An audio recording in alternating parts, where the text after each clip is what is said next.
જય જોહાર, જય આદિવાસી।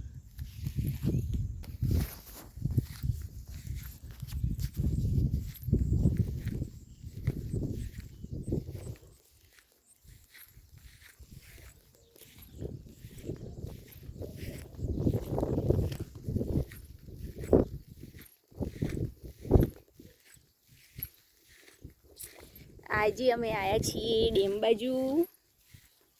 કયો ડેમ છે તમને ખબર હોય તો કમેન્ટમાં કહેજો કે આ કયો ડેમ છે। આ મારી બધી સ્કોર્પિયો છે જે હમણાં પેટનો ખાડો પૂરવા આવી છે। આ મારી સામે જોવે છે, ભાગી જવું પડશે।